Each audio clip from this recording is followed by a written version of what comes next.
Good morning dear students, साध्य PSC academy के YouTube channel में आप सभी प्रतिभागियों का बहुत बहुत स्वागत है। तो हमने मेंस का क्लास जो है वो स्टार्ट कर दिया है। हमारे साध्य पीएससी एकेडमी में मेंस की क्लासेस जो है वो स्टार्ट हो गई हैं।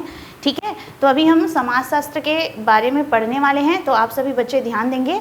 ठीक है, तो सीजीपीएससी मेंस पेपर 6 समाजशास्त्र भाग 2 के अंतर्गत आता है। तो कल ही मैंने आप लोगों को बताया था कि अभी मैं जो आप लोगों को पढ़ाने वाली हूँ सब्जेक्ट वो है सीजीपीएससी मेंस पेपर 6।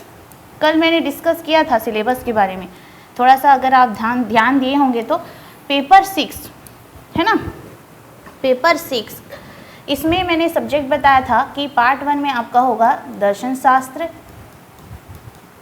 ठीक है, 3 सब्जेक्ट होते हैं पेपर 6 में। दूसरा होता है आपका समाजशास्त्र और तीसरा होता है छत्तीसगढ़ का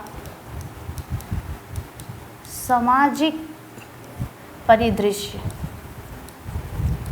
छत्तीसगढ़ का सामाजिक परिदृश्य, ये 3 सब्जेक्ट होते हैं आपके मेंस में, ध्यान देना है। तो अभी हम जो डिस्कस करने वाले हैं वो है समाजशास्त्र, जो कि भाग 2 के अंतर्गत आता है और इसका वेटेज होता है 50 नंबर का। ठीक है, तो समाजशास्त्र कितने अंक का पूछा जाता है आपके सीजीपीएससी मुख्य परीक्षा में, तो ध्यान देंगे कि समाजशास्त्र जो आपको पूछे जाएंगे इसका अंक रहता है 50 नंबर। ठीक है, तो आपको 50 नंबर अर्जित करने के लिए क्या क्या प्रयास करने पड़ेंगे, है ना, आपकी लेखन शैली कैसी होनी चाहिए। ठीक है, तो आज हम लोग डिस्कस करेंगे। तो सबसे पहले मैं आज समाजशास्त्र के सामान्य परिचय को पढ़ाऊंगी, फिर उसके बाद मैं आपको बताऊंगी कि संस्था क्या होता है, समिति क्या होता है, समाज क्या होता है, समाज की क्या क्या विशेषताएं होती है। तो सारी चीज़ों के बारे में आज डिस्कस हम लोग करने वाले हैं। ठीक, चलिए फिर आगे बढ़ते हैं। तो यहाँ पे आप देख पा रहे होंगे समाजशास्त्र के जनक अगस्ट कॉम्टे।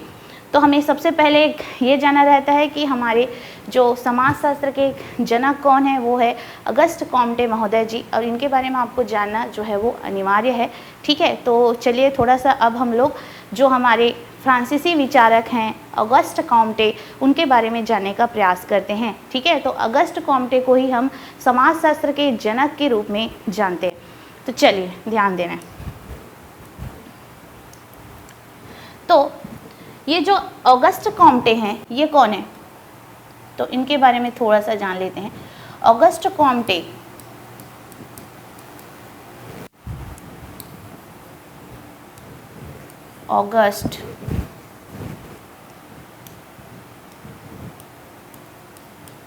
ऑगस्ट कॉम्टे फ्रांसीसी विचारक हैं। ऑगस्ट कॉम्टे कौन है, फ्रांसीसी विचारक हैं। इन्होंने सबसे पहले समाज का अध्ययन करने के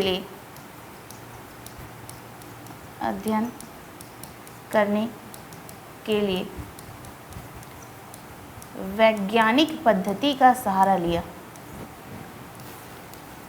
वैज्ञानिक पद्धति का सहारा लिया। ठीक है, इन्होंने सोचा, जैसे कि हम लोग फिजिक्स में, है ना, यानी कि आप जानते हैं कि फिजिक्स में हम लोग क्या करते हैं, कोई भी तथ्यों का अगर हमें डेटा चाहिए तो हम लोग उसका क्या करते हैं, अवलोकन करते हैं, है ना, और प्रमाण के द्वारा ही हम किसी भी निष्कर्ष पर पहुंचते हैं। तो इन्होंने क्या किया कि क्यों ना हम समाजशास्त्र के तथ्यों को समझने के लिए, समाज में होने वाली जो सामाजिक घटनाएं हैं, जो संघर्ष हैं, उसको जानने के लिए हम वैज्ञानिक पद्धति का सहारा ले लेते हैं। तो इस तरह से इन्होंने समाज की सारी गतिविधियों को, समाज की सारी घटनाओं को, सामाजिक संघर्ष को, सामाजिक परिवर्तन को, सामाजिक स्तरीकरण को, सामाजिक मूल्यों को, सामाजिक संबंधों को, सामाजिक अंतःक्रिया को और सामाजिक क्रिया को किस तरह से हमें समझना है, तो उसके लिए इन्होंने सबसे पहले वैज्ञानिक पद्धति का सहारा लिया। ठीक है, और इनकी जो समाजशास्त्र को समझाने का एक तरीका है, इनका जो एक सिद्धांत है, उस सिद्धांत को क्या कहा जाता है, तो इसको भी हम अभी जानेंगे। ठीक है, तो इन्होंने जो समाजशास्त्र है उसको समझने के लिए कौन से सिद्धांत का सहारा लिया था, तो इन्होंने समाजशास्त्र के अध्ययन के लिए प्रत्यक्षवाद का सहारा लिया था। तो ये प्रत्यक्षवाद का सिद्धांत क्या होता है, तो आइए हम थोड़ा सा समझने का प्रयास करते हैं। तो आज ये समाजशास्त्र का एक सामान्य परिचय मैं आप लोग को दे रही हूँ, और सबसे पहले आपको ध्यान रखना है कि जो हमारे समाजशास्त्र के जनक कौन हैं, वो है अगस्ट कॉम्टे हैं। ये जो है वो फ्रांसीसी विचारक हैं या फ्रांसीसी समाजशास्त्री हैं, आप ऐसा समझ सकते हैं, क्योंकि ये फ्रांस से ही बिलोंग करते हैं हमारे अगस्ट कॉम्टे। तो चलिए फिर हम अब जानते हैं इनके प्रत्यक्षवाद को। ठीक है, पॉजिटिविज्म क्या होता है, प्रत्यक्षवाद। तो ध्यान से समझते हुए लिखेंगे कि प्रत्यक्षवाद क्या होता है। ठीक है, समझ में आ रही है मेरी बातें? तो चलिए फिर लिखते हैं।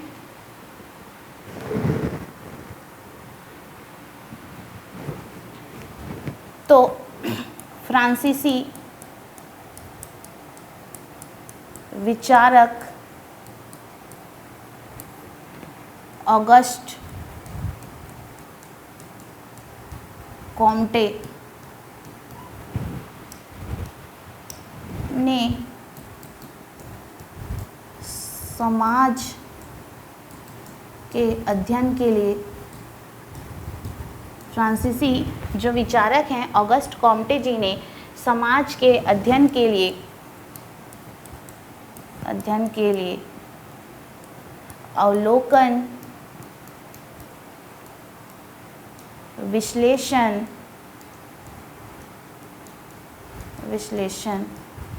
तर्क एवं तुलना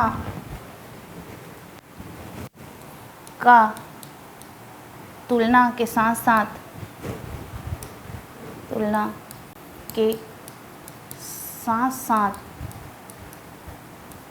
आंकड़ों का एवं तथ्यों का सहारा लिए। ठीक है, इन्होंने क्या किया कि समाज के अध्ययन के लिए, ठीक है, अवलोकन, विश्लेषण, तर्क, तुलना के साथ साथ आंकड़ों एवं तथ्यों का सहारा लिया, और इसके माध्यम से उन्होंने समाज का अध्ययन करने का सबसे पहला प्रयास किया। इसे ही हम इनका प्रत्यक्षवाद कहते हैं। मतलब हमें किसी भी कल्पनात्मक भरी चीज़ों के ऊपर विश्वास नहीं करना है, हमें खुद ही उसको देखना है और हमें आंकड़े इकट्ठा करना है। ठीक है, तथ्य कलेक्ट करना है और उसको हम क्या करेंगे, विचार करेंगे, कंपैरिजन करेंगे, अवलोकन करेंगे, उसके बाद हमें सही निष्कर्ष पर पहुंचना चाहिए। इस तरह से इन्होंने समाज का वैज्ञानिक पद्धति के माध्यम से अध्ययन किया, और इसी को हम जो ऑगस्ट कॉम्टे जी हैं उनके प्रत्यक्षवाद के रूप में जानते हैं। तो समझ पा रहे होंगे, इसी को क्या कहा जाता है, ऑगस्ट कॉम्टे का प्रत्यक्षवाद। समझ में आ रही है मेरी बात कि नहीं आ रही है? तो ध्यान देते हुए समझेंगे और इसे लिखते हुए चलेंगे। ठीक है, तो यहाँ पर शॉर्ट में लिख लेते हैं।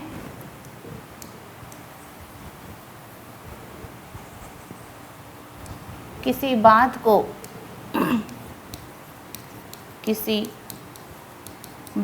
को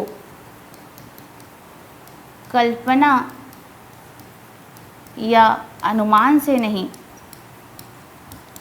किसी बात को कल्पना या अनुमान से नहीं,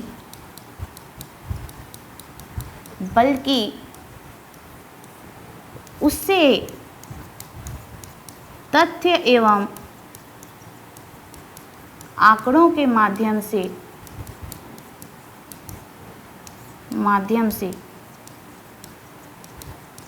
से समझना ही प्रत्यक्षवाद है।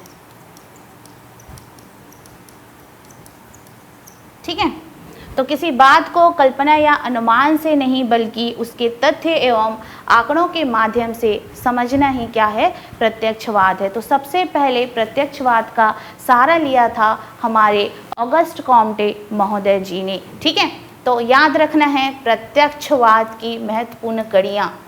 प्रत्यक्ष, यहाँ पर इसको अच्छे से लिख लेते हैं स्पेलिंग को, प्रत्यक्षवाद की महत्वपूर्ण कड़ियाँ। तो इसको मैं और शॉर्ट में आप लोग को लिखवा देती हूँ ताकि आप मेंस में भी जब लिखें तो इस तरह से आपको फ्लो चार्ट भी बनाते हुए चलना है। ठीक है, तो सबसे पहले अवलोकन लिख लो, है ना, इसको और शॉर्ट कर देते हैं अवलोकन, ताकि आप लोग को फ्लो चार्ट भी बनाते बने। तथ्य एवं तर्क,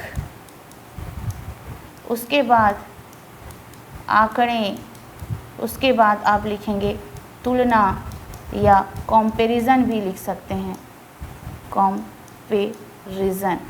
ठीक है, तुलना या कंपैरिजन भी लिख सकते हैं। तो इस तरह से प्रत्यक्षवाद के अंतर्गत ये सारे पॉइंट्स आते हैं जिसको आप लोगों को ध्यान में रखना है। तो ये है प्रत्यक्षवाद, और समाजशास्त्र के अध्ययन के लिए इन्होंने सबसे पहले जो सहारा लिया था वो था प्रत्यक्षवाद। अब हम लोग चलते हैं, सबसे पहले अब देख लेते हैं कि समाजशास्त्र क्या होता है। समाजशास्त्र के कुछ डेफिनेशन वगैरह देखते हैं और कौन कौन से हमारे समाजशास्त्री हुए हैं उनके बारे में भी देखेंगे।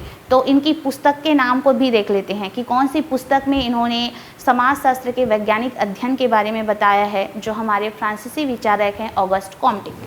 ठीक, तो चलिए इनकी पुस्तक के बारे में देख लेते हैं। तो एक अलग विज्ञान के रूप में समाजशास्त्र का अध्ययन सबसे पहले फ्रांसीसी विचारक ऑगस्ट कॉम्टे द्वारा अपनी कृति पॉजिटिव फिलॉसफी में 1838 में किया गया है।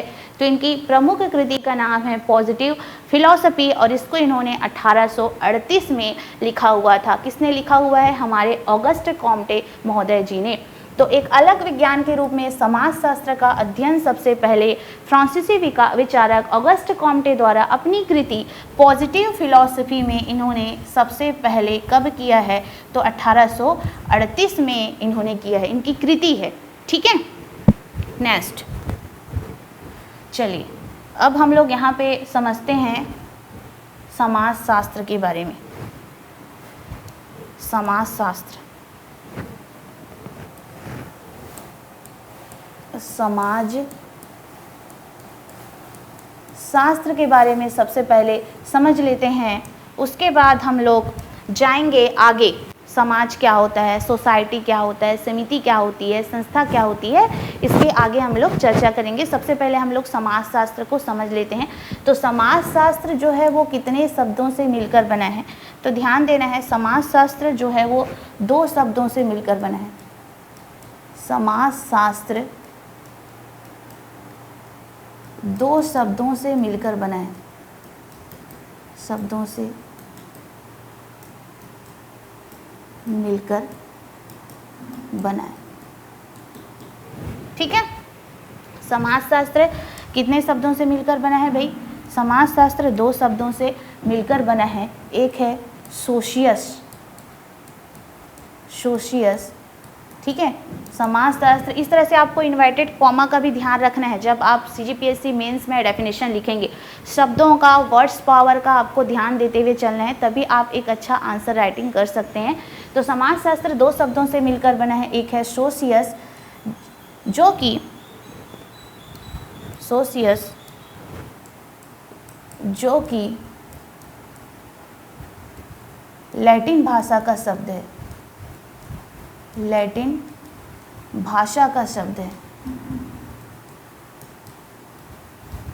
ठीक है जी, सोशियस जो कि लैटिन भाषा का शब्द है, और लोगस जो कि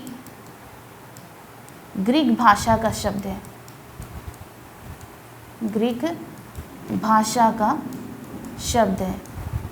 ठीक, तो समझते हुए चलना है। समाजशास्त्र 2 शब्दों से मिलकर बना है। एक है सोशियस जो कि लैटिन भाषा का शब्द है, और दूसरा है लोगस जो कि ग्रीक भाषा का शब्द है।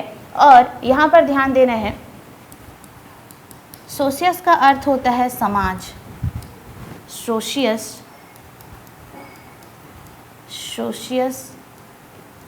का अर्थ समाज होता है और लोगस का अर्थ शास्त्र होता है। लोगस का अर्थ क्या होता है? शास्त्र होता है।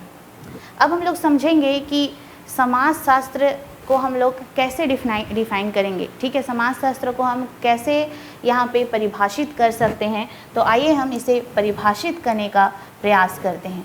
अगर हम परिभाषा देखते हैं, उसके बाद हम अलग अलग वैज्ञानिकों के माध्यम से, मतलब वैज्ञानिक बोलती हूँ, जो समाज शास्त्री हैं उनके माध्यम से भी हम परिभाषित करने का प्रयास करेंगे। तो समाज शास्त्र क्या होता है? ठीक है, तो समाज का अध्ययन करने वाला विज्ञान है।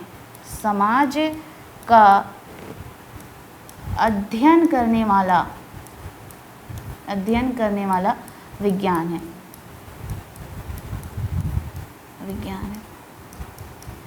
समाज शास्त्र क्या है जी? समाज शास्त्र समाज का अध्ययन करने वाला विज्ञान है। तो ये जो हमारा समाज शास्त्र है, इसको थोड़ा सा समझते हैं। सामाजिक क्रिया,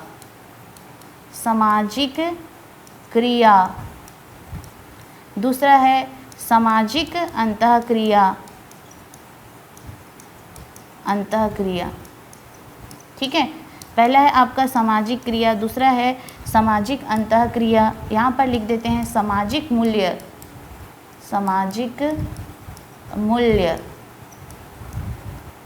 ठीक है, तो यहाँ पर आपने क्या क्या लिखा? सामाजिक अंतःक्रिया, सामाजिक क्रिया, सामाजिक मूल्य, सामाजिक संबंध।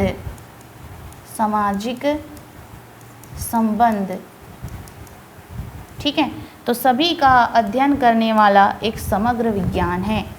ठीक है, तो सभी का अध्ययन करने वाला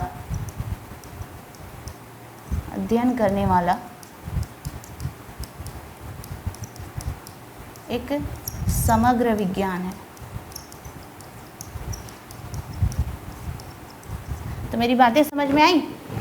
समाज का अध्ययन करने वाला एक विज्ञान है। अगर हम माने तो हम समाज शास्त्र को क्या बोल सकते हैं कि समाज का अध्ययन करने वाला एक विज्ञान है। इसमें हम सामाजिक क्रिया, सामाजिक अंतःक्रिया, सामाजिक मूल्य और सामाजिक संबंधों का जो समग्र रूप से अध्ययन करता है, उसे ही हम क्या कहते हैं? समाज शास्त्र कहते हैं। सामाजिक क्रिया की अगर हम बात करें, ठीक है, सामाजिक क्रिया की अगर हम बात करें तो समाज में होने वाले कार्यकलाप कि कौन कौन से कार्य होते हैं हमारे समाज में, तो उसका भी अध्ययन समाज शास्त्र के अंतर्गत किया जाता है। अगर हम बात करें सामाजिक अंतःक्रिया, जैसे कि मैं आपसे बात कर रही हूँ, मैं हूँ यहाँ पे टीचर, आप स्टूडेंट हैं, आप मेरी बातों को सुन रहे हैं और आपकी तरफ से कुछ कमेंट आ रहा है या कुछ क्वेश्चन आ रहा है, उसको भी मैं सुन रही हूँ। तो कहीं ना कहीं आपके और मेरे बीच में जो इंट्रैक्शन हो रहा है उसे ही हम बोलते हैं सामाजिक अंतःक्रिया।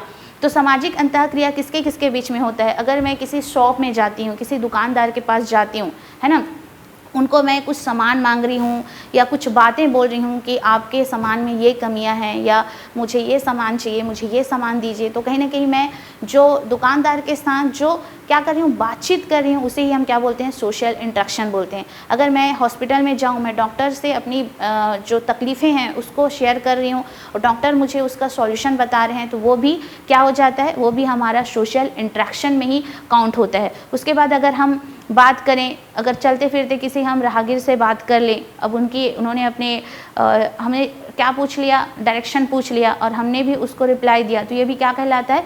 सोशल इंटरेक्शन कहलाता है कि दो व्यक्तियों के बीच में आपस में जो बातचीत होती है उसे ही हम क्या कहते हैं? सामाजिक अंतःक्रिया कहते हैं।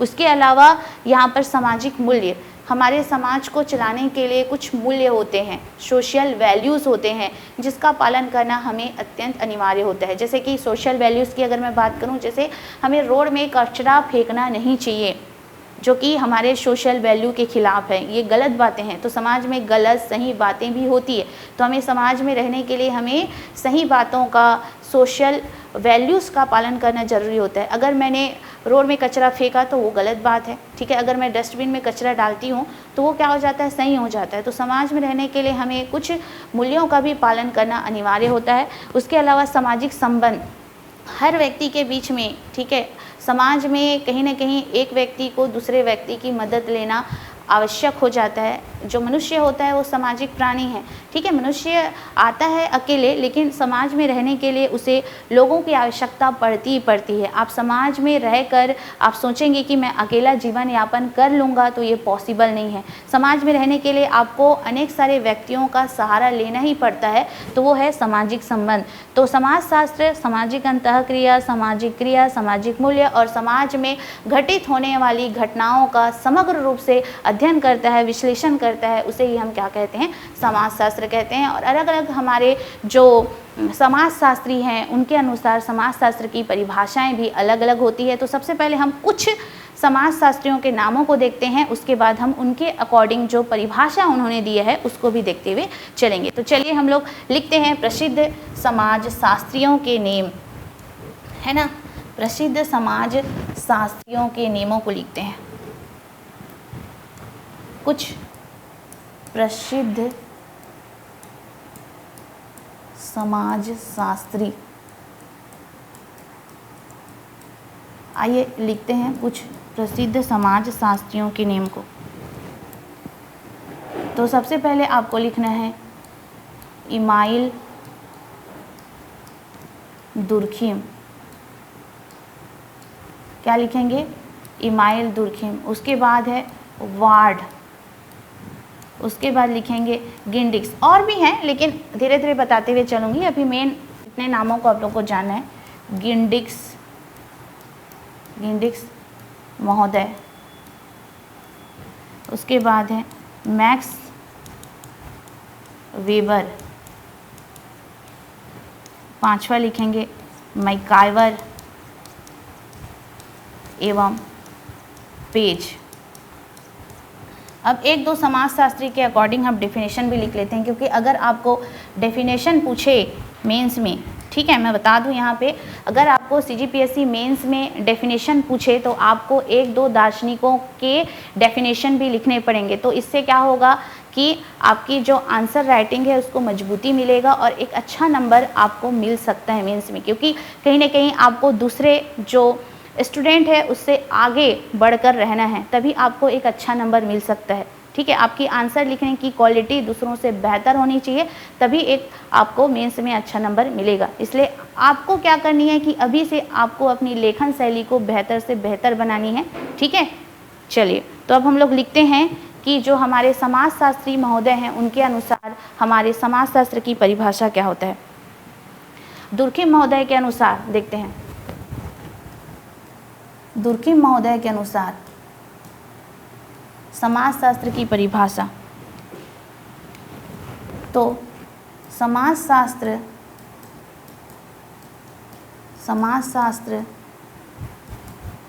सामूहिक प्रतिनिधित्व का अध्ययन है।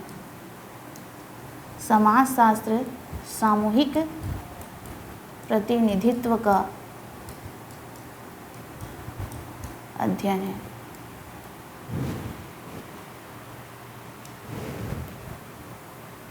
समाजशास्त्र सामूहिक प्रतिनिधित्व का विज्ञान है, ठीक है। तो ये हो गए आपके दुर्खिम महोदय के अकॉर्डिंग डेफिनेशन। तो ऐसे छोटे छोटे डेफिनेशन हैं जो कि हमारे समाजशास्त्रियों ने दिया है, तो उनको हम लोग थोड़ा सा लिखते हुए चलेंगे।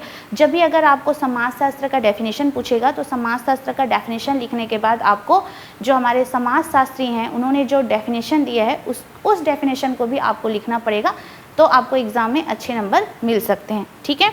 उसके अलावा वार्ड महोदय के अनुसार, वार्ड ने कहा है कि समाजशास्त्र समाज का विज्ञान है।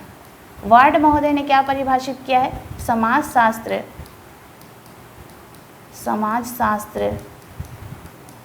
समाज का विज्ञान है।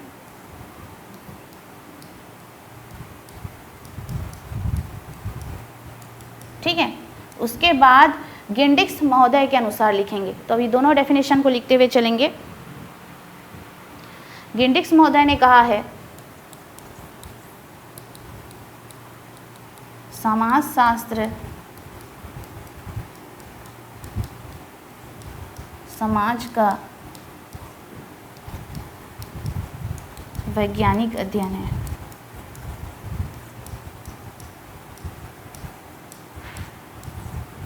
समाजशास्त्र समाज का वैज्ञानिक अध्ययन है। ठीक है, तो इस तरह से आपको 3 डेफिनेशन लिखते हुए चलना है। फिर उसके बाद मैं और भी आप लोगों को डेफिनेशन जो है वो धीरे धीरे बताऊंगी। कम से कम इतना डेफिनेशन को याद कर लो, है ना, कि समाजशास्त्र के बारे में कौन कौन से जो हमारे समाजशास्त्री हैं उन्होंने क्या क्या कहा है। ठीक है, तो इमाइल दुर्खिम को आधुनिक समाजशास्त्र का पितामह कहा जाता है। तो इमाइल दुर्खिम को क्या कहा जाता है? आधुनिक समाजशास्त्र का पितामह कहा जाता है। तो इसको लिख लेते हैं इधर, इमाइल दुर्खिम। इमाइल दुर्खिम जी को क्या कहा जाता है? आधुनिक समाजशास्त्र का पितामह। आधुनिक समाजशास्त्र का पितामह कहा जाता है। तो इस तरह से आप लोग को लिखना है। इमाइल दुर्खिम जी को क्या कहा जाता है? दुर्खिम नहीं है, दुर्खिम है ना। इमाइल दुर्खिम जी को आधुनिक समाजशास्त्र का पितामह कहा जाता है। तो एक बार फिर से रेट कर लेते हैं डेफिनेशन को। दुर्खिम महोदय ने कहा है समाजशास्त्र सामूहिक प्रतिनिधित्व का विज्ञान है। समाजशास्त्र में हमें अनेक लोग सामूहिक प्रतिनिधित्व करते हुए दिखाई देते हैं। तो इन्होंने अपना डेफिनेशन दिया है। वार्ड ने कहा है कि समाजशास्त्र समाज का विज्ञान है। गेंडिक्स ने कहा है कि समाजशास्त्र समाज का वैज्ञानिक अध्ययन है। ठीक है, तो इन तीनों डेफिनेशन को आप लोगों को याद करते हुए चलना है। अब इसके बाद हम लोग समझेंगे कि समाज और समाजशास्त्र में क्या अंतर है, ये भी जानना जरूरी है। अगर हम समाजशास्त्र पढ़ रहे हैं तो हमें समाजशास्त्र और समाज में क्या अंतर है इसको भी जानना अनिवार्य है। तो चलिए जानते हैं कि समाज और समाजशास्त्र में क्या अंतर होता है। ठीक है, तो चलिए, तो यहाँ पर अगर हम देखें तो समाज सामाजिक संबंधों का एक अमूर्त जाल है और मनुष्यों का समूह है, जबकि समाजशास्त्र इस समाज का वैज्ञानिक अध्ययन करने वाला अकादमिक विषय है। ठीक है, जो समाजशास्त्र क्या है वो सामाजिक, देखो समाजशास्त्र क्या करता है, हमारे समाज का अध्ययन करता है ना, एक अकादमिक विषय है भाई। ठीक है, सोशियोलॉजी क्या है? एक विषय है जो हमारे समाज का वैज्ञानिक रूप से अध्ययन कर रहा है। लेकिन कई इतिहासकार इसे वैज्ञानिक रूप से अध्ययन करते हैं ऐसा भी नहीं मानते, मतलब इतिहासकार नहीं जी, समाजशास्त्री। अलग अलग समाजशास्त्री के अलग अलग मत हैं। धीरे धीरे हम लोग समाजशास्त्र की तरफ आगे बढ़ते जाएंगे तो आपको देखने को मिलेगा कि अलग अलग समाजशास्त्री के अलग अलग विचार जो हैं वो आपको देखने को मिलते हैं। तो अगर हम बात करें समाज सामाजिक संबंधों का एक अमूर्त जाल है और मनुष्यों का समूह है। ठीक है, समाज क्या है कि आपको समाज में देखने को मिलता है कि हमारे अनेक लोगों से जो हमारे सामाजिक संबंध है वो आपको देखने को मिलता है। प्लस आपको देखने को मिलता है कि समाज में कौन रहते हैं? मनुष्य रहते हैं। और हर समाज की अपनी जाति है, परंपरा है, रीति रिवाज है। तो कहीं ना कहीं समाज क्या है? सामाजिक संबंधों का जाल है। और जबकि समाजशास्त्र इस समाज का वैज्ञानिक अध्ययन करने वाला अकादमिक विषय है। और समाजशास्त्र क्या करता है? इस समाज का वो वैज्ञानिक रूप से अध्ययन करने वाला एक विषय है। ठीक है, सिर्फ क्या है? एक विषय है। उसके अलावा अगर हम बात करें समाज वास्तविकता है, जबकि समाजशास्त्र उस वास्तविकता को समझाने का एक उपकरण है। बिल्कुल सही बात यहाँ पे कहा गया है, बिल्कुल सही बात, कि समाज क्या है? वास्तविकता है। ठीक है, हम लोग क्या कर रहे हैं? एक समाज में जीवन जी रहे हैं। ठीक है, समाज के अपने नियम कानून मूल्य रीति रिवाज हैं। ठीक है, और इस समाज को समझाने के लिए उपकरण है कौन? समाजशास्त्र। ठीक है, ये जो हमारा समाज है वो वास्तविकता है और समाजशास्त्र क्या है? इस समाज को समझाने वाला एक उपकरण है। हमारा समाज क्या है? वास्तविक है, जो चीज़ें हम जी रहे हैं इस समाज में, और इसका उपकरण क्या है? इस समाज का अध्ययन करने वाला एक उपकरण है, वो है समाजशास्त्र। तो इस तरह से आपको समझना है कि समाज और समाजशास्त्र में क्या भिन्नताएं होती है। तो चलिए फिर अब हम लोग चलते हैं कि एक्चुअल में समाज क्या होता है। ठीक है, अब समाज क्या होता है उसको देखेंगे, फिर समाज के एग्जाम्पल देखेंगे, उसके बाद हम लोग समुदाय समिति संस्था की तरफ हम आगे बढ़ेंगे। ठीक है, चलिए अब यहाँ पर अगर हम बात करें भारत में समाजशास्त्र के जनक कौन कहे जाते हैं, तो भारत में समाजशास्त्र के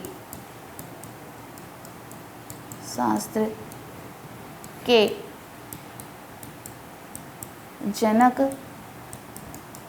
कौन कहे जाते हैं?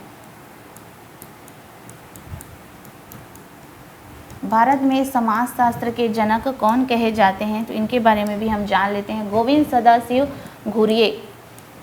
भारत में समाजशास्त्र के जनक कौन कहे जाते हैं, तो याद रखना है, भारत में समाजशास्त्र के जनक कहे जाते हैं गोविंद सदाशिव घुरिये। गोविंद सदाशिव घुरिये को हम भारत में समाजशास्त्र के जनक के रूप में जानते हैं। तो आपको याद रखना है कि भारत में समाजशास्त्र के जनक कौन कहे जाते हैं, तो भारत में समाजशास्त्र के जनक कहे जाते हैं गोविंद सदाशिव घुरिये। तो भारत में सदाशिव घुरिये को भारत में समाजशास्त्र के जनक के रूप में जाना जाता है। इन्होंने बॉम्बे विश्वविद्यालय में समाजशास्त्र विभाग की स्थापना की और भारतीय समाजशास्त्री सोसाइटी 1951 का गठन किया, जिनका नाम है गोविंद सदाशिव घुरिये। इनका नाम भी जानना है आप लोगों को।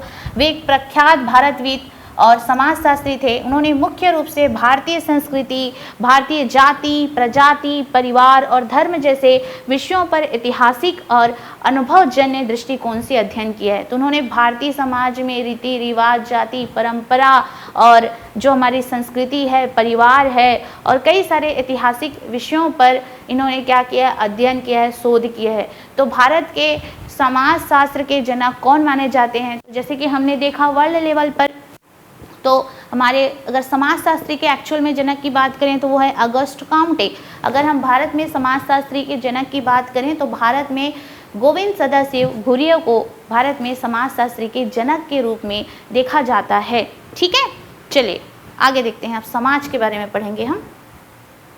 तो यहाँ पर आपको एक डायग्राम दिखाई दे रहा होगा। ठीक है, ये क्या है, आपका समाज है। ये क्या है, आपका एक समाज है। समाज में लोग एक साथ रहते हैं, मिलजुल कर कैसे रहते हैं, तो उसके बारे में भी चलिए हम लोग डिस्कस करते हैं कि समाज, सोसाइटी होता क्या है। समाज की अगर हम बात करें, समाज जिसको आप लोग इंग्लिश में बोलेंगे सोसाइटी, समाज जिसको आप लोग इंग्लिश में बोलेंगे सोसाइटी। तो अगर मैं यहाँ पर एक हमारे समाजशास्त्री महोदय हैं, समाजशास्त्री महोदय के अकॉर्डिंग अगर डेफिनेशन लूँ, महोदय मैकाइवर एवं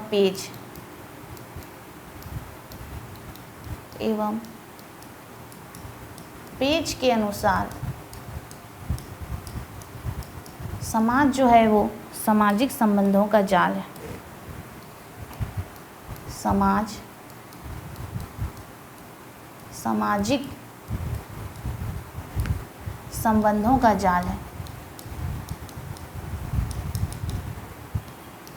का जाल है। ठीक है, समाजशास्त्री महोदय के अनुसार अगर हम बात करें तो समाज क्या है, सामाजिक संबंधों का जाल है। अगर हम यहाँ पर समाज की बात करें, समाज की बात करें तो समाज के अपने मूल्य, रीति रिवाज, धर्म एवं संस्कृति होती है। समाज के अपने मूल्य, रीति रिवाज, धर्म एवं संस्कृति होती है। समाज के लोग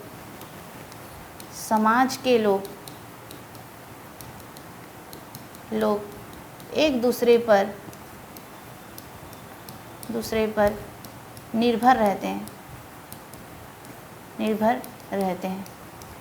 बिल्कुल निर्भर रहते हैं। और यहाँ पे अगर हम बात करें तो समाज में एक दूसरे के साथ सामाजिक संबंध होता है, सामाजिक संबंध होता है। ठीक है, समाज में कुछ हमें हित भी दिखाई देता है और भिन्नताएं भी दिखाई देती हैं। ठीक है, समाज में अगर हम बात करें, समाज में हमें संघर्ष भी दिखाई देता है। समाज में हमें क्या दिखाई देता है? संघर्ष भी दिखाई देता है। तो संघर्ष हमें क्यों दिखाई देता है? संघर्ष हमें दिखाई देता है संसाधन के लिए, संसाधन के लिए। बिल्कुल, जैसे कि संसाधन है तो संसाधन के लिए भी हमें प्रतिस्पर्धा जो है या संघर्ष जो है वो दिखाई देती है। जैसे कि हमें एक दूसरे से आगे बढ़ना है तो आगे बढ़ने की होड़ में भी आपको प्रतिस्पर्धा या संघर्ष जो है वो दिखाई देती है। ठीक है, तो सभी बच्चे इसको नोट डाउन करते हुए चलेंगे, ध्यान देना है।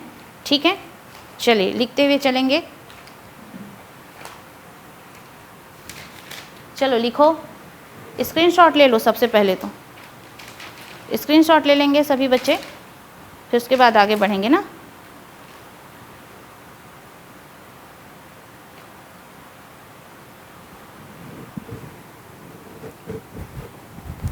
संसाधन, प्रतिभा और रुचियों की वजह से भी आपको संघर्ष जो है वो दिखाई देते हैं। ठीक है, कोई प्रतिभा में क्या करता है, आगे बढ़ने की कोशिश करता है। किसी के पास ज़्यादा संसाधन होती है, किसी के पास कम संसाधन होती है, तो उसमें भी आपको संघर्ष दिखाई देता है। ठीक है, रुचियों में भी आपको संघर्ष दिखाई देता है समाज में। तो समाज में अनेक प्रकार के लोग होते हैं।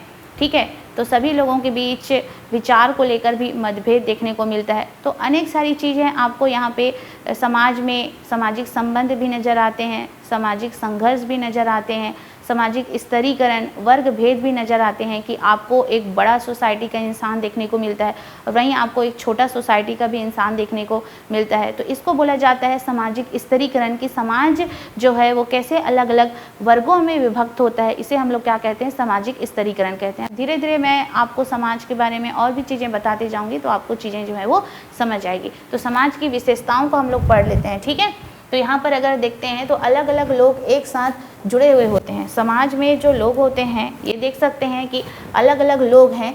ठीक है, लेकिन एक दूसरे के कामों के प्रति वो एक दूसरे के साथ जुड़े हुए होते हैं। समाज के जो लोग होते हैं वो काफ़ी अलग अलग होते हैं, लेकिन अपने उद्देश्य की पूर्ति के लिए वे एक साथ एक दूसरे के साथ जुड़े हुए होते हैं। वे मिलकर रहते हैं, बात करते हैं और सहयोग करते हैं। समाज के जो लोग होते हैं वो क्या करते हैं? मिलकर रहते हैं, बात करते हैं और एक दूसरे का सहयोग भी करते हैं। ऐसे लोगों का जुड़ा हुआ समूह ही क्या कहलाता है? समाज कहलाता है। ठीक है, तो अलग अलग लोग एक साथ जुड़े हुए हैं, वो मिलकर रहते हैं, बात करते हैं, ऐसे लोगों का जुड़ा हुआ समूह क्या कहलाता है? समाज कहलाता है। जहाँ लोग मिलकर रहते हैं, नियम मानते हैं और एक दूसरे से जुड़े रहते हैं, वही समाज कहलाता है। लेकिन कभी कभी समाज में हमें वही संघर्ष वाली भावना भी देखने को मिलती है। ठीक है, समाज में जब हमें कभी कभी संघर्ष वाला भावना भी देखने को मिलता है, प्रतिभा को लेकर संघर्ष, रुचि को लेकर संघर्ष, संसाधन को लेकर संघर्ष। हालांकि इन लोग समाज में एक दूसरे के साथ मिलकर रहते हैं, लेकिन ये जो प्रतिस्पर्धा है या संघर्ष है वो भी हमें कभी ना कभी दिखाई देती है। लेकिन समाज की अगर एक्चुअल में डेफिनेशन की बात करें तो ऐसे लोगों का जुड़ा हुआ समूह क्या कहलाता है? समाज कहलाता है। कैसे लोगों का? जब वो मिलकर रहते हैं, बात करते हैं और एक दूसरे का सहयोग करते हैं, और इस तरह से समाज जो है वो चलती है। लेकिन संघर्ष भी हमें कभी कभी नज़र आती है। लेकिन अगर समाज का अगर सही में अगर हम डेफिनेशन देखें तो एक दूसरे के बीच में सामाजिक संबंध होना अत्यंत आवश्यक है, तभी वह समाज कहलाएगा।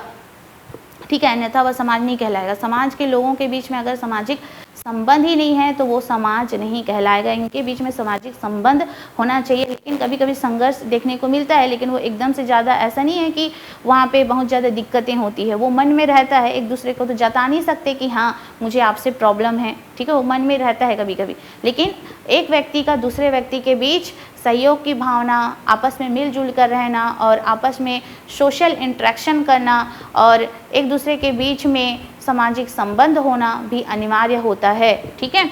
तो यहाँ पर हम देख सकते हैं कि जहाँ लोग मिलकर रहते हैं, नियम मानते हैं और एक दूसरे से जुड़े रहते हैं, वही समाज है। समाज के अपने ही अलग ही रूल रेगुलेशन होते हैं। जैसे कि अगर हम बात करें कि हमारे अलग अलग समाज हैं, सभी जातियों के अलग अलग समाज होते हैं। समाज के लोग क्या करते हैं, आपस में मिलजुल कर रहते हैं, ठीक है, और लोगों के बीच में सामाजिक संबंध होता है। हालांकि कभी कभी संघर्ष की भावना दिखाई देती है, लेकिन वो भी क्या रहता है कि एकदम बड़े तरीके से या बड़े तौर पर आपके समक्ष नज़र नहीं आते। वो आपस में ये लोग क्या कर लेते हैं, शॉर्ट आउट कर लेते हैं और साथ ही साथ एक दूसरे की हेल्प करते हैं और उनके एक अलग ही नियम होते हैं, उस नियम कायदे के अनुसार इनको चलना रहता है। तो ये होता है समाज। कल हम लोग देखेंगे कि समाज की विशेषताएं क्या होती है, ठीक है, समाज में कौन कौन सी समस्याएं उत्पन्न होती है, तो उसके बारे में भी धीरे धीरे हम लोग चर्चा करते हुए चलेंगे। अभी मैं सिर्फ एक नॉर्मल समाज के बारे में आप लोग को बताई, ठीक है। तो ये सारे जो तथ्य होते हैं वो समाज में अनिवार्य रूप से होने चाहिए। उसके बाद हम लोग आगे चलते हैं। समाज के आसान उदाहरण, समाज के उदाहरण क्या क्या हो सकते हैं, तो इन उदाहरणों को हम समझते हुए चलते हैं। तो समाज के उदाहरण को लिखेंगे परिवार, गांव, स्कूल और शहर, ठीक है। तो यहाँ पर मैं कुछ उदाहरण को लिखी हूँ, परिवार, गांव, स्कूल और शहर, है ना। तो ये आपके समाज के उदाहरण हैं। आपको गांव में भी बहुत सारे समाज देखने को मिलते हैं, स्कूल में भी आपको एक सामाजिक संबंध स्थापित होते हुए नज़र आता है, ठीक है। इन लोग आपस में बातचीत करते हैं, सहयोग करते हैं। कुछ अगर मतभेद होता है तो आपस में इसे सॉर्ट आउट करने का प्रयास किया जाता है। गांव के अंदर भी कई सारे समाज आपको देखने को मिलता है जिसमें आपसी सहयोग होता है, सामाजिक संबंध होते हैं, वैचारिक मतभेद उत्पन्न होता है लेकिन उसको भी सॉर्ट आउट किया जाता है। तो ये आपके जो सोसाइटी हैं या समाज के एग्जाम्पल में आप इसे लिख सकते हैं, परिवार, गाँव, स्कूल और शहर, ठीक है। तो आप लोग एग्जाम्पल में इसे लिखेंगे। चलिए फिर आगे बढ़ते हैं।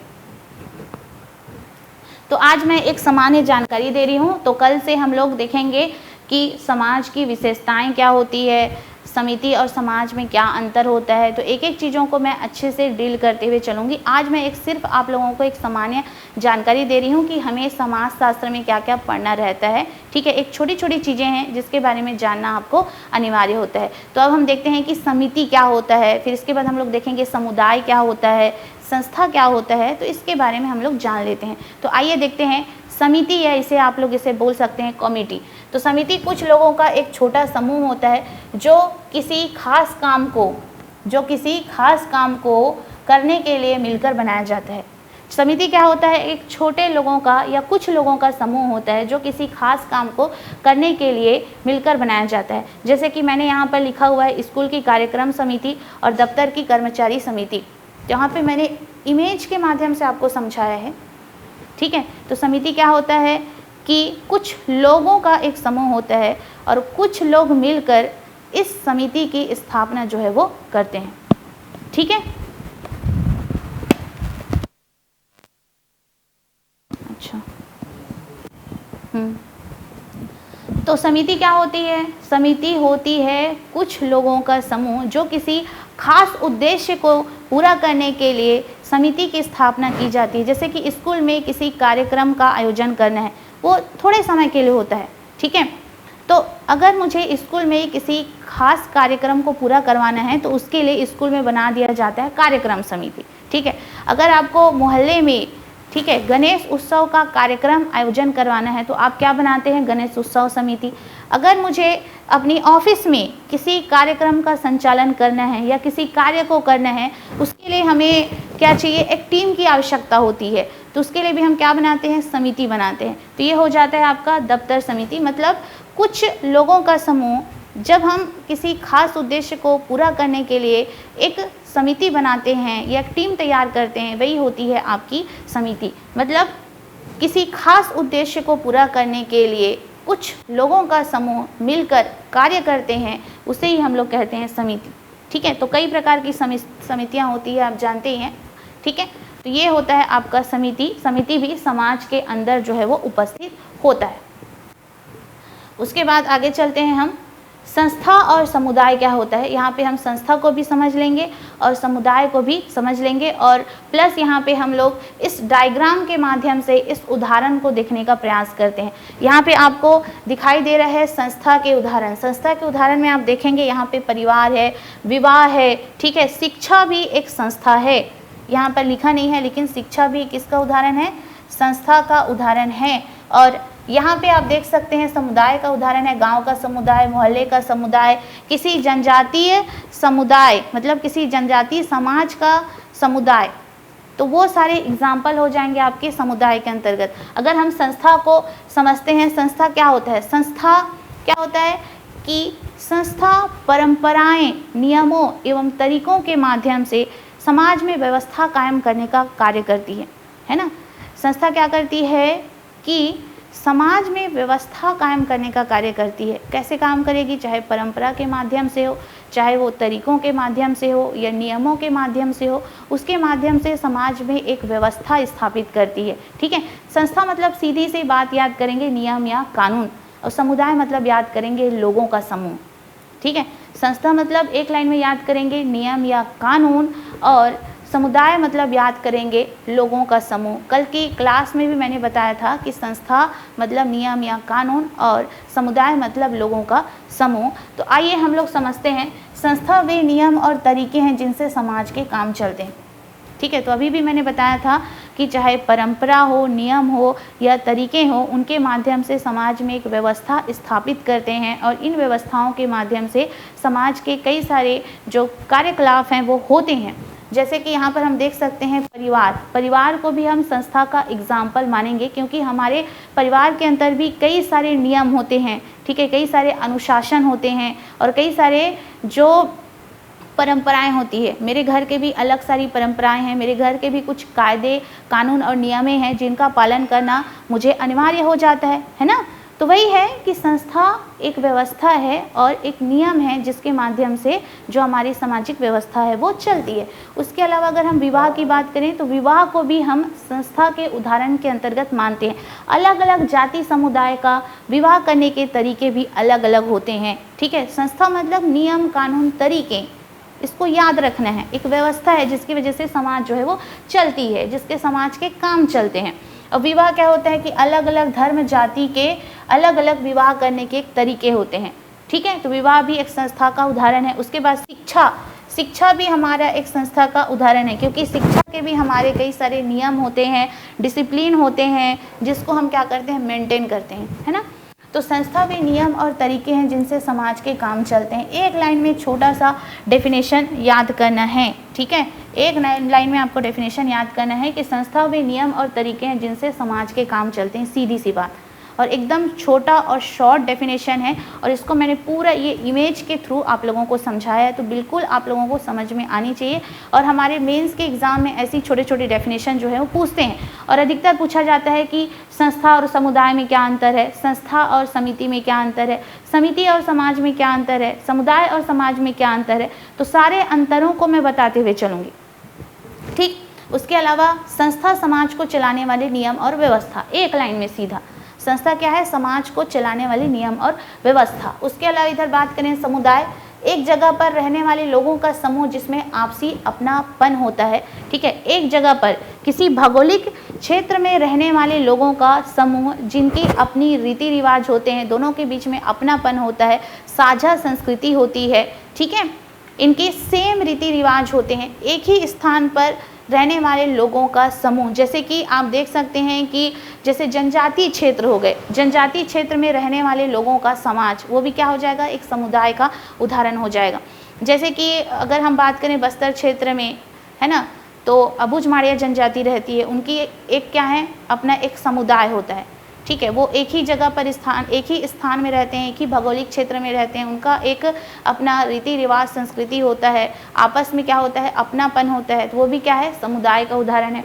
हमारा गांव का भी एक समुदाय होता है, हमारे मोहल्ले का भी एक समुदाय होता है। एक ही मोहल्ले में रहने वाले लोगों के बीच में आपसी अपनापन होता है, आपसी जुड़ाव होता है, और हम लोग कुछ भी चीज़ें होती है या कुछ भी कार्यक्रम का संचालन करना है या कुछ भी कार्य करना है तो आपस में सहमति के साथ हम लोग उस कार्य को करते हैं, तो ये कहलाता है समुदाय। तो एक बार हम फिर से देख लेते हैं कि समुदाय एक जगह पे रहने वाले लोगों का समूह है जिसमें आपसी में क्या होता है, अपनापन, मेल मिलाप, मेल जोल होता है, जिनकी अपनी एक साझी संस्कृति होती है। ठीक है, यहाँ तक समझ में आया?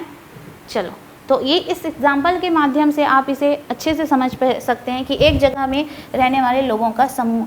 फिर से मैं इसको एक एक लाइन में समझा देती हूँ। संस्था मतलब क्या होता है? नियम या तरीके। संस्था मतलब क्या?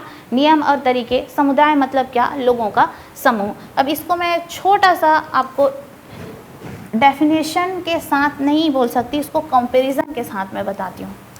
संस्था, संस्था, और एक साइड देखते हैं हम समुदाय। ठीक, संस्था मतलब नियम या तरीके जिसके माध्यम से हमारा समाज जो है वो चलते हैं। समुदाय मतलब क्या होता है? लोगों का समूह। समुदाय मतलब क्या? लोगों का समूह। संस्था क्या होती है? संस्था अमूर्त होती है। अमूर्त मतलब दिखाई नहीं देती, दिखाई नहीं देती। और आपका जो समुदाय होता है ये मूर्त होता है। समुदाय को आप देख सकते हैं कि अबुझमाड़िया समुदाय वहाँ पर रहती है कि हाँ वो वहाँ पे इतने लोगों का समुदाय है, वो हमें दिखाई देती है, वो क्या है? मूर्त है। तो समुदाय क्या होता है? मूर्त होती है। मूर्त होती है मतलब समुदाय जो है वो हमें आँखों से स्पष्ट दिखाई देती है। उसके अलावा इनका जगह निश्चित नहीं होता, जगह निश्चित नहीं है, नहीं है। ठीक है, तीसरा लिखेंगे इनका अपना भौगोलिक, इनका अपना भौगोलिक क्षेत्र होता है। ठीक है, अब एग्जाम्पल लिख दो भाई। अगर आपको 2 नंबर में पूछा जाए तो इस तरह से लिख देना है। और एग्जाम्पल में यहाँ लिख दो विवाह, उसके बाद शिक्षा, परिवार, ये आपकी संस्था का उदाहरण है। अब यहाँ पर लिख लो गांव का समुदाय, गांव का समुदाय, मोहल्ले का समुदाय, मोहल्ले का समुदाय। उसके बाद लिख दो जनजाति समुदाय, जनजाति समुदाय। ओके, तो इस तरह से आपने लिखा कि संस्था और समुदाय में क्या अंतर होता है। ठीक है, यहाँ पे अगर पूछा जाए तो आप लोग जैसे कि हमें एग्ज़ाम में लिखना है, 2 नंबर के आते हैं क्वेश्चन। अगर 2 नंबर का पूछा जाता है, ठीक है, 30 शब्द का अगर प्रश्न पूछा जाता है तो इसका अंक रहता है 2 नंबर, 2 अंक।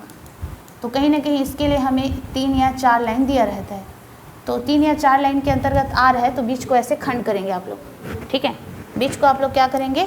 खंड करेंगे और एक साइड लिख लेंगे संस्था, हाँ हाँ, इस एक साइड लिख लेंगे समुदाय। अब यहाँ पर मैंने कुछ क्वेश्चन लिखा हुआ है, इसको थोड़ा सा देख लेते हैं। ठीक है, तो यहाँ पर फिर मैंने लिखा है कि समुदाय एवं समिति में अंतर स्पष्ट कीजिए। मेंस में जब आपको लिखने के लिए आएगा तो इस तरह से लिखना है 1 2 3 4 5। तो कहीं ना कहीं इसको आप लोग 60 नंबर में लिखने का प्रयास करेंगे। 1-2 लाइन और ऐड कर लेंगे। 60 शब्द, 60 नंबर बोलती हूँ जी, 60 शब्द। 60 शब्द मतलब 4 अंक। अगर आपको मेंस में पूछेगा 60 शब्द में इस आंसर को लिखिए या इस क्वेश्चन को बनाइए, सॉल्व कीजिए, तो 60 शब्द में दिया रहेगा तो वो 4 अंक मिलेगा। और 60 शब्द मतलब 6 या 7 लाइन आपको रेडी करके रखना पड़ेगा। 6 या 7 लाइन आपको रेडी करके रखना पड़ेगा। मेंस में क्वेश्चन दिया जाता है और वहाँ पे लिखने के लिए जगह दिया जाता है। तो इस तरह से लिखेंगे। एक ही क्षेत्र में रहने वाले लोगों का समूह समुदाय कहलाता है। किसी खास काम के लिए बनाया गया लोगों का छोटा समूह। समिति हम किसी खास काम के लिए बनाते हैं और वो लोगों का एक छोटा समूह होता है। इसका मुख्य उद्देश्य साथ साथ रहना और सामाजिक जीवन जीना है। ठीक है, समुदाय का मुख्य उद्देश्य क्या होता है? एक ही स्थान पर रहना, साथ साथ जीवन जीना और आपस में अपनापन होता है। और इसका उद्देश्य किसी विशेष कार्य को पूरा करने के लिए बनाया जाता है ना। यह एक सामान्य रूप से अपने आप बन जाता है। समुदाय जो है वो सामान्य रूप से अपने आप बन जाता है।